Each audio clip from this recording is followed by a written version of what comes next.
Hello there, Mr. Sutton here, bringing you these BC Calculus 8.3 Extra Practice number 3 solutions on vectors. For this one, we have a curve defined parametrically by x of t and y of t given here. We want to know what's equivalent to the derivative of all that stuff. Now, that's an interesting way of writing it. Basically, they just want the derivative of x of t and y of t individually. So for x of t, that derivative, using the chain rule, is going to be 2 cosine of 2t. We have an inner tail there of 2. And then for x prime, we're going to have, let's see here, negative 3 sine of 3t. Again, using a chain rule and getting an inner derivative of 3 on this one. So putting that all together, that's going to be, let's see here, we need a 2 cosine of t. So that narrows it down to b and c. And we need a 3 sine of 3t, so that's going to be choice B. For this problem, we're told that the position of a particle moving in the xy plane is a vector-valued function f, so it has an x component and a y component, as we see down in the answer choices here, where they're asking for an expression for f. Now, what information did they give us? They gave us the velocity of the particle right here. So that's at least kind of helpful. This helps us out because velocity, we know, is the derivative of position. So to get these x and y components of velocity, we must have taken the derivative of something from down here. So in order to get back to the original function, we need the antiderivative of these two components. So let me go ahead and try to take that here. So using my reverse power rule, this first exponent bumps up to a 3. Dividing by that, we have 2t to the third. Minus, and now this exponent bumps up to a 5. Dividing by that, we have 1t to the fifth. And don't forget, we have a plus c, which I'll call c1, because there's a mystery constant that we always have when we take the antiderivative of something without any kind of initial position. All right, let's move on to the next component. So this 12t cubed, that's going to be, let's see, it's going to be a t to the fourth. Dividing by 4, we have a 3, so 3t to the fourth. 6 is going to be 6t. And then we have another constant over here, so plus, I'll call it c2. So we don't know what c1 or c2 is. Again, we would need an initial condition in order to figure that out.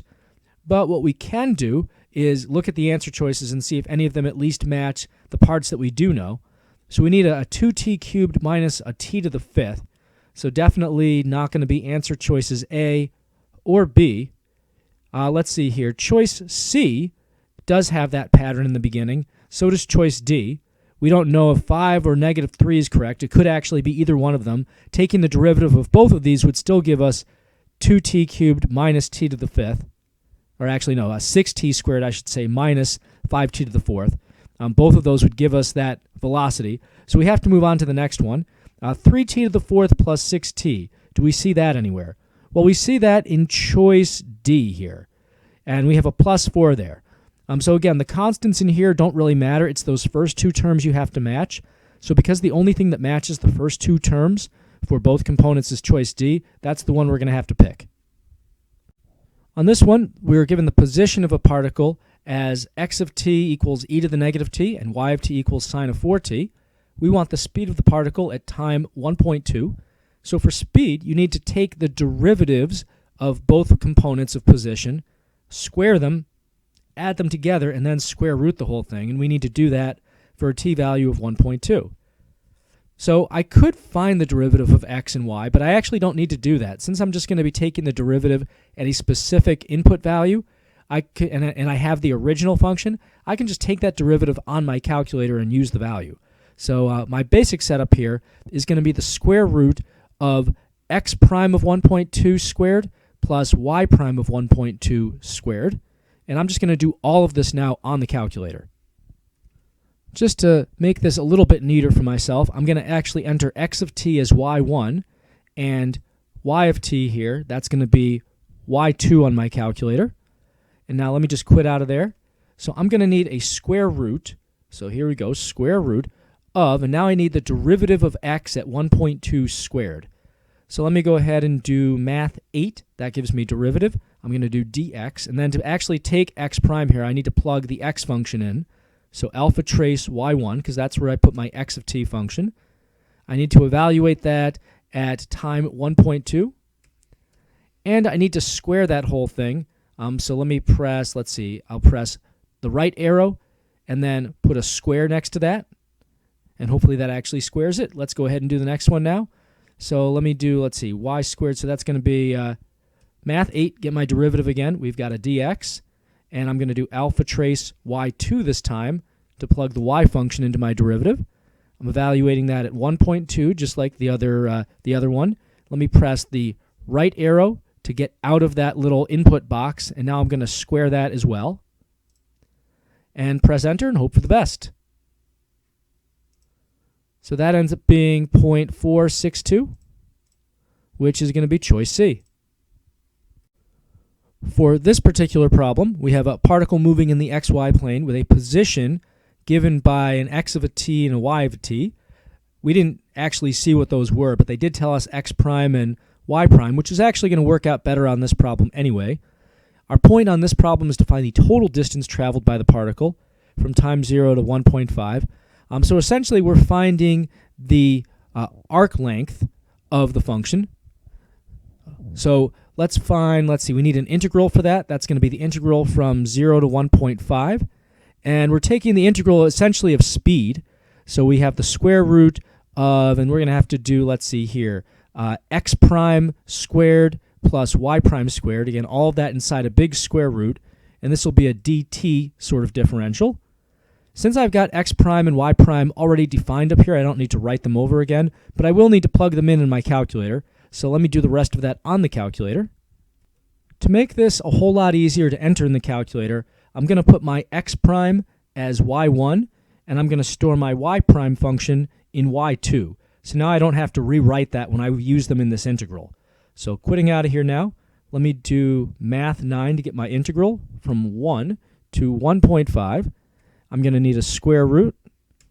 And in here, I'm going to have y prime squared. Since I stored y prime in I'm going to have x prime squared rather. Since I stored x prime in y1, let me just do alpha trace y1, and then I'll just square that. Plus, now I'm going to do alpha trace y2, because that's where I put y prime, and square that. Dx, because everything is in terms of x in my calculator. And then press enter to give us a value of, dramatic pause.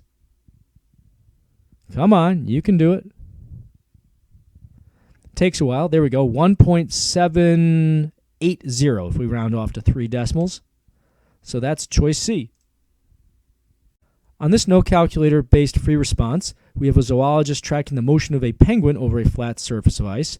Position of the penguin is x comma y of t.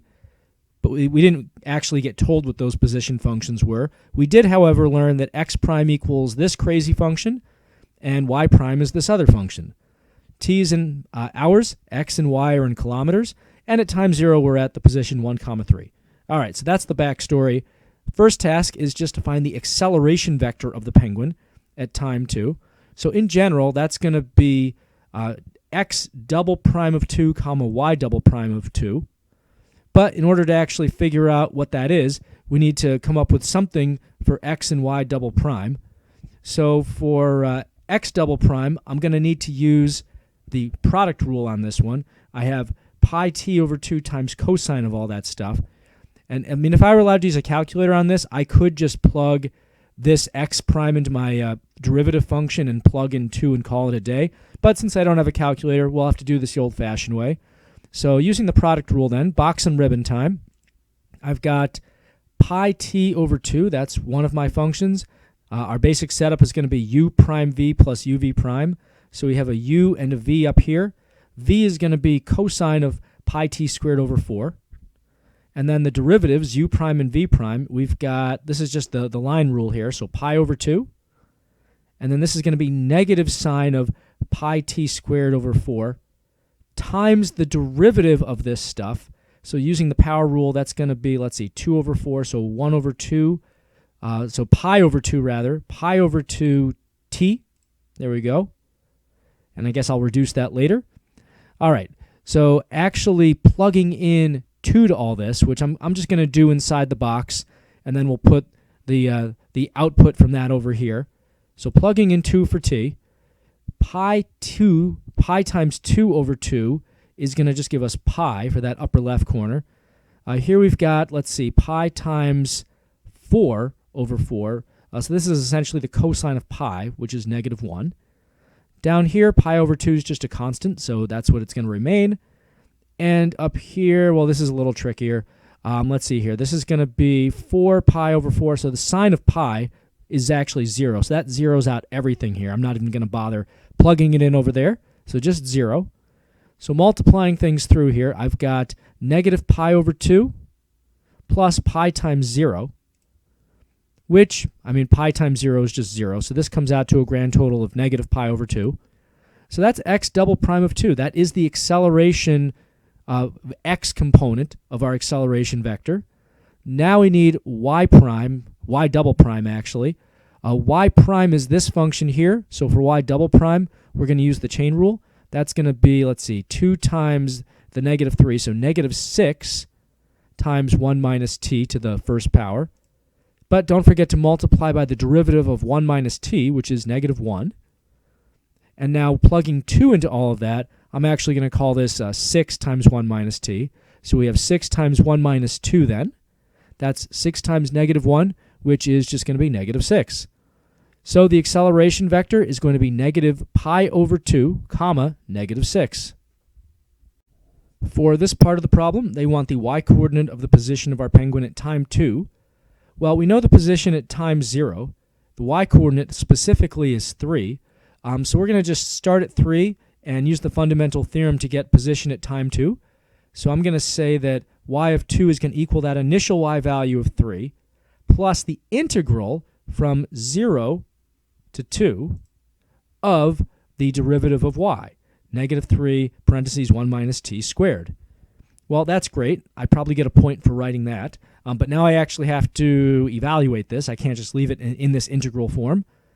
So for this, I'm going to use the reverse power rule with a little division by the inner tail here. So this 2 is going to bump up to a 3. Dividing by that, we have just negative 1 times 1 minus t to the third power. But we have to divide by negative 1 because that's that inner derivative we have to use to offset the chain rule. So at the end of the day, we then have, let's see here, this was going to be negative 1, but we divided by negative, so this is going to now be positive 1 minus t to the third power. So we've got 3 plus that, evaluated from 0 to 2. So we have 3 plus this stuff with 2 plugged in, minus this stuff with 0 plugged in. So let's see here. This 1 minus 2 is negative 1. Cubing that makes it a negative 1 still. So we have 3 minus 1. And over here, this is 1 minus 0, so just 1 to the third, but we're subtracting that. So basically 3 minus 2, which gives us 1. So our position then, our y-coordinate of our position is going to be 1. And I guess you could put that in kilometers because that's the output unit there. So 1 kilometer, which whatever that means for our penguin, that is our y position. On this part of the problem, they want to know the first time t at which the penguin's x direction changes, with a reason here. So presumably we shouldn't be getting any negative values for t, and we probably also shouldn't give 0 as an answer, even if it looks like it could have been 1, because we're implicitly kind of here talking about time after the penguin begins walking. It's kind of hard to talk about a direction change at time 0 when you don't really know what direction the penguin was going before time 0. So we're going to start by taking our function that governs the x direction, which is x prime. The sign of this tells us whether we're going left or right. And we're going to set that equal to 0 to find some critical values. So setting all of this equal to 0, we're going to have a couple critical values here. One of them, if you set this first piece equal to 0, would just be time equals 0. But again, 0 isn't really a good answer for this because you need some sign analysis to figure out if the penguin's changing directions. And you can't really do sign analysis for t values less than 0 because this function's not defined less than 0. They said t greater than or equal to 0. That means anything less than 0, we can't rely on any of the stuff they've given us. Okay, so that means that really it's just up to this cosine of pi t squared over 4 term. This term has to equal 0 somewhere. So let's see here. Inverse cosine of 0, that's going to be pi over 2. And so that means we have pi t squared over 4 equals pi over 2. We can divide both sides by pi and also multiply by 4. So we end up with t squared equals just 4 over 2, or just simply 2. And then we would square root both sides. That would normally give us a plus or minus radical 2, but because time, as they said here, cannot be negative, that means we just have a positive radical 2. So this isn't necessarily the only direction change for the x direction, especially if cosine's involved. We know things are going back and forth, but this is the first direction change after we get to a function, an input value of 0. So let me just make sure this is actually a direction change. Right now, all we know is it's a critical value. It's a possible direction change. So let me come up with a number line here. This is an x prime number line, and I'm just testing one critical value out on here, radical 2. So I'm going to test something less than radical 2 and something bigger than radical 2. And I didn't put the endpoints on here, but we really shouldn't test anything less than 0. Again, it doesn't really make sense to plug negative time into this function. So let's test out 1. The square root of 2 is bigger than the square root of 1, so using 1 gives us something that's between 0 and radical 2.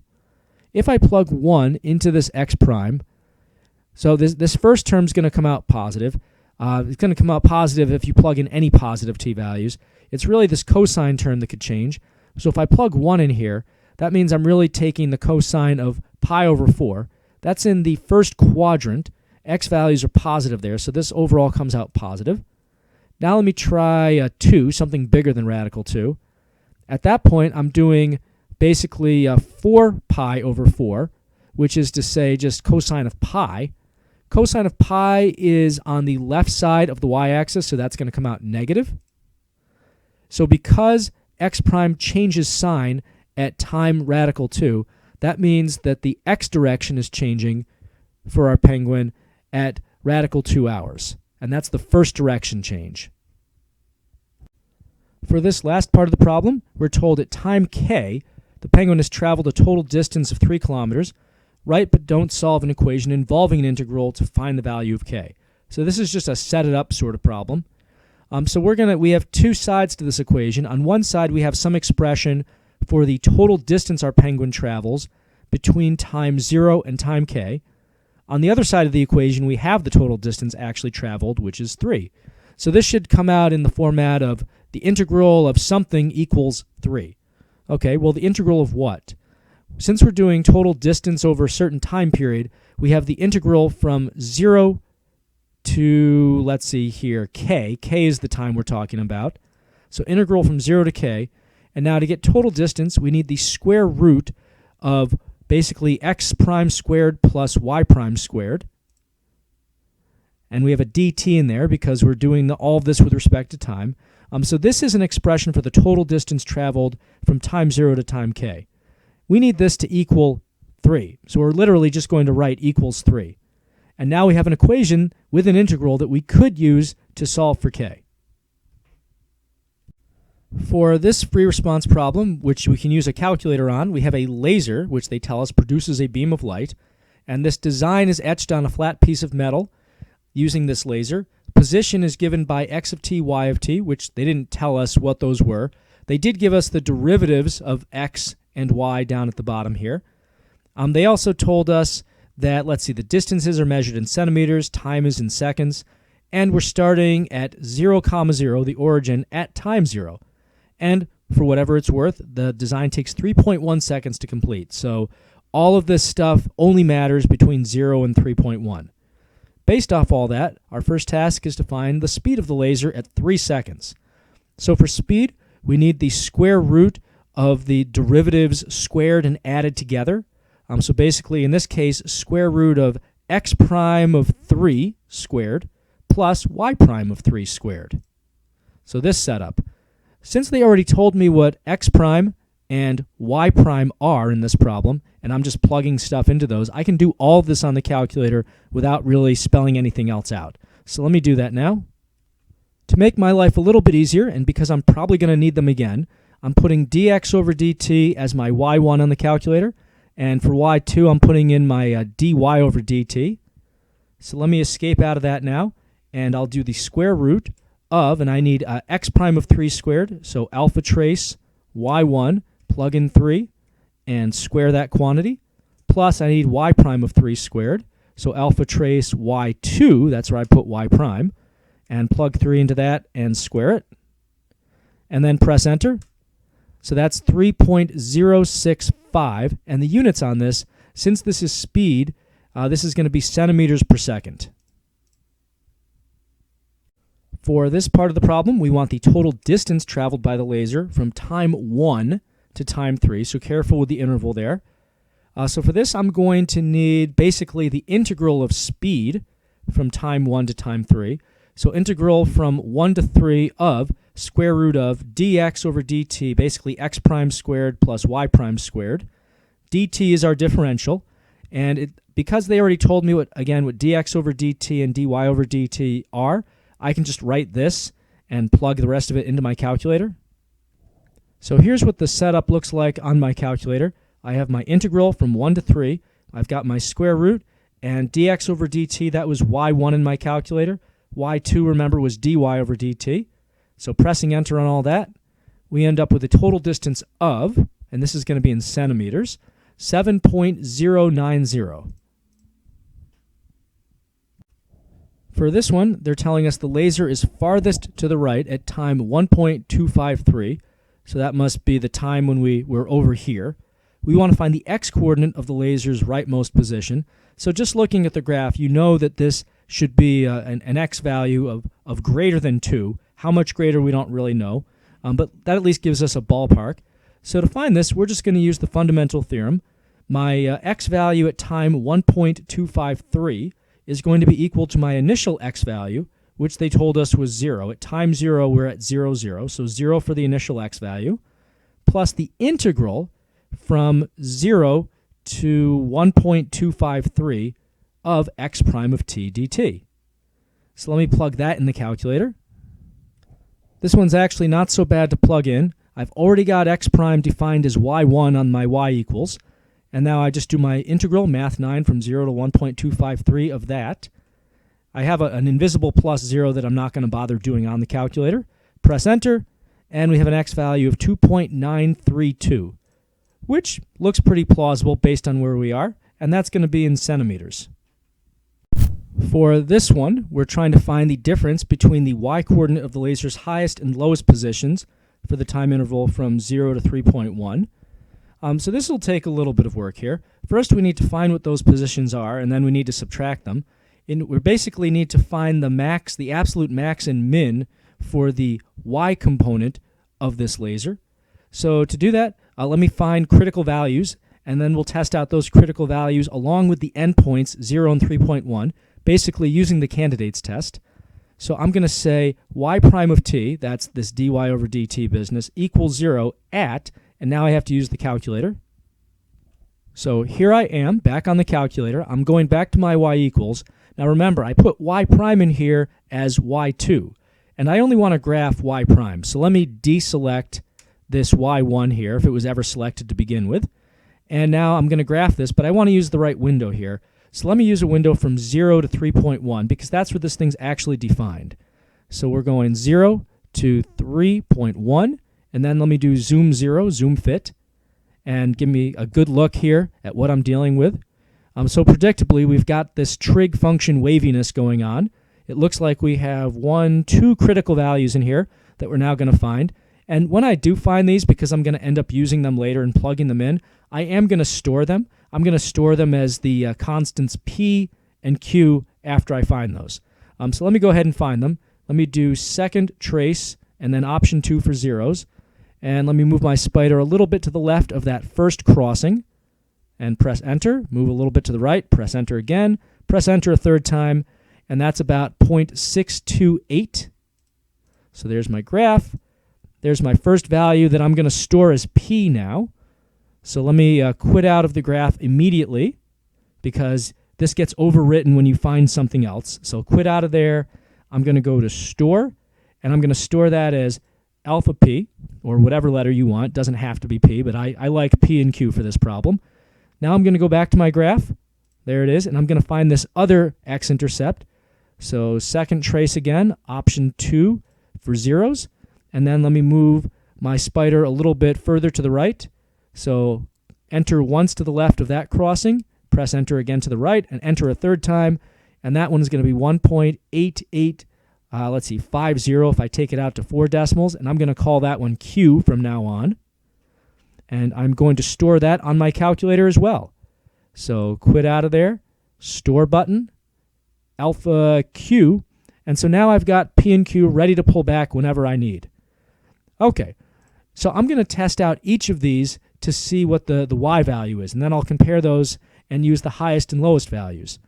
So it's going to be helpful so I can avoid a whole lot of excessive writing if I just define a function for Y at this point, because I've got 4 things that I have to plug in. So Y in general, I'll call this Y of t, is going to equal my initial Y value, which was 0, plus the integral from 0 to whatever the t is you're plugging in of Y prime. Now I can't write Y prime of t because I already used the variable t, so I'm going to use Y prime of k dk instead. Just change the dummy variable so it doesn't match this upper limit variable. Okay, let me try out a few things now. So the first thing I'm going to try out is Y of 0. Now this one's actually pretty easy because you're doing basically 0 plus an integral from 0 to 0. And they also told you the initial position was 0 for Y. So however you slice it, you know this is going to give you 0, which may or may not be a max or min. We don't really know. Let's go now to the next thing, which is P. P is the next one if we move from left to right. So we're doing Y of P. So that's going to be 0 plus the integral from 0 to P of Y prime, which I'll do on my calculator. So I don't have to write 0 plus, right? I'll just do the integral. So we have, let's see here, Math 9, integral from 0 to P. Let me do alpha P, there we go. And I stored Y prime as Y2, so alpha trace Y2 dx. And I could define this sort of as a function in my Y equals, but I'm just going to keep cutting and pasting this entry here and changing the upper limit, so there really isn't any point in doing that. So let me press enter. That comes out to 1.6. Okay. We're just going to keep going. We can't really stop until we've seen all the candidates. So now I'm going to do Y of Q. That's the next possible max or min as I move to the right. So going back to my calculator for that one, now that I've already done the setup for Y of P, this next one's easy. I just yank my input from before, and the only thing I need to change is this upper limit. I don't want that to be P anymore. Now I'm going to do alpha Q, press enter, and that's going to be, well, negative 1.6. Well, that's curious. Finally, we're going to do Y of 3.1. So we're going to yank my input one more time. And instead of Q, now I'm going to write 3.1 up there. Enter. And that comes out to about 1.591. So they wanted the difference between the highest and the lowest position. Well, the highest position is this 1.6, beats out this other one by just a little bit, but maybe this one won the popular vote, who knows. It's the candidates test, right? Anyway, this other one here is negative 1.6. This is the min. It's the only negative number out there. And we wanted the difference between 1.6 and negative 1.6. So that's really 1.6 plus 1.6, which I do not need a calculator for. That is 3.2. So that's our answer.